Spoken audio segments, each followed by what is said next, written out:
everyone, it's Steve Weintraub here with Collider, and I am thrilled to introduce Mike Judge. I am a huge fan of your work. I am so thankful you decided to come in today to talk. Thank you. I have so many questions, and I want to start with first. When did you realize you were Nostradamus with Idiocracy? When did it hit you that you can predict the future? I would say, well, it started fairly early on. Like here's one example. In the movie, our wardrobe designer had said, it was sort of like, you have to you're doing a movie in the future, you have to invent everything. And to make it easier, she was saying, well, there's a startup that's making these really stupid looking shoes made out of plastic. They're called Crocs. So we shot in 2004. And I'm looking at these things and I said, yeah, those would be great, but if it's a real startup, and what if they come out, what if they become popular, and then by the time the movie comes out, people are wearing them, then we're not a future movie, we're set in the present. She said, oh, no one's ever going to buy these things. Don't worry about that. And the movie came out 2 years after we shot it, and everyone's wearing Crocs. So that was my first indication that things were going that direction. And then just over the years, it was sort of a slow burn. People just kept texting me like, oh, there's this coffee place in Seattle where the girls wear lingerie, and it's like a Hooters coffee place or something. And then, one thing after another, and then there's Trump, and then it's just like, and now everyone's just like, I don't know, I'm afraid to watch the movie now. I have President Camacho coming in tomorrow. Oh, nice. So great. We'll talk about something else, but you can bet your ass I'm going to bring up being president. Yeah, Terry really kind of made that character his own. Yeah, you should ask him about that. Because he's got some great stories about kind of his inspiration. Because originally I was thinking something a little bit different, and I think I'd thought about Benicio del Toro or something. And Terry came in and just kind of stole the part. Like he had this sort of preacher thing, and it was so good. I have to ask you, you've directed a few films, live action. Have you come close to directing something else live action? Because you haven't done anything, I believe, since Extract. There's been a couple things. There's one that's getting pretty close, actually. I don't think I'm allowed to say yet, but I might be directing something fairly soon, early next year, maybe. Paramount Plus, Netflix, studio. Oh, it doesn't have it's not found a home. There's a company picture start, but we haven't. I don't know how the business of it all works, but it would then go to a bigger. Sure. Did you write the script yourself? Co-wrote the story and working on it.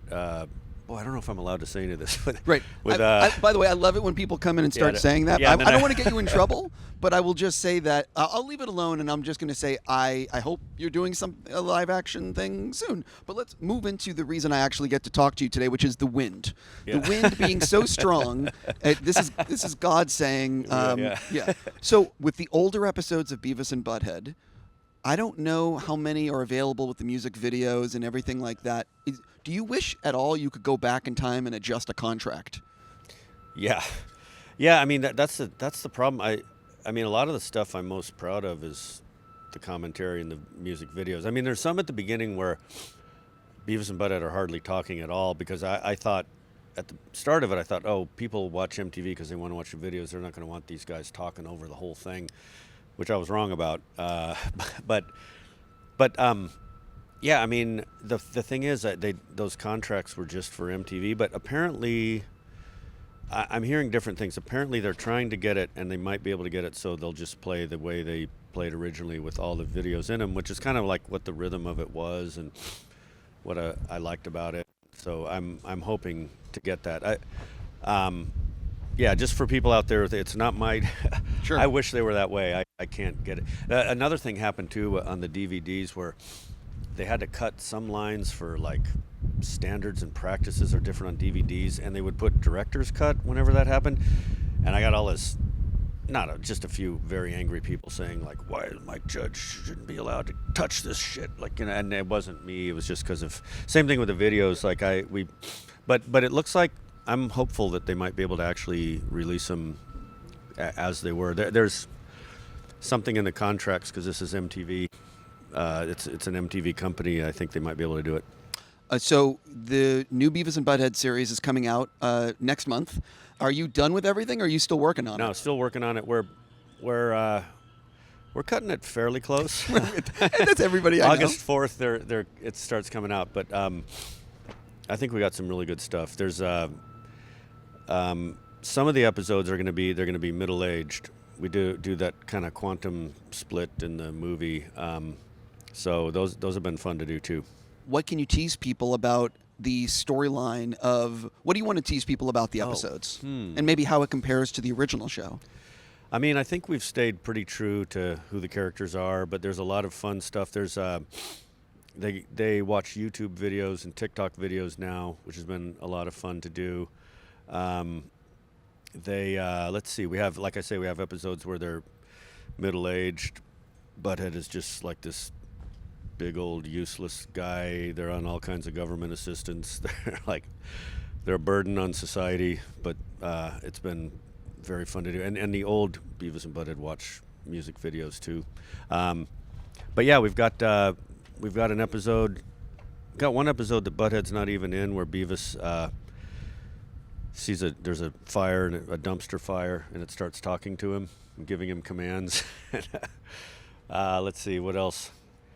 I keep thinking of the first. We have one where they're at a mall. They have these. They think they're virtual reality glasses. They're just sunglasses, and they think the mall is one game, and they try to kill themselves to get back to the beginning. Listen, I'm just about out of time with you, but my friend Mike is a super fan of yours and a super fan of Beavis and Butt-Head, and he gave me a question, and I want to ask it because he is such a fan. So, and I'm going to read it. Beavis is a lovable idiot, but Butt-Head shows the occasional sign of minimal intelligence, which makes his stupidity even funnier. Was that your intention when creating the characters? I think that originally I was thinking Beavis is just this. His brain's fried from sniffing glue, and he just kind of cackles. But then as the show went on, when you have to do 200 episodes, I started to think maybe Beavis does have these occasional flashes of genius, but Butthead just stamps it right out of him, and so there's no hope for him. But yeah, that was a conscious thing that came along after it became a show. I could ask you a million questions, but I think you already have to go. I'm just going to say a sincere thank you for coming in. Oh, thank you.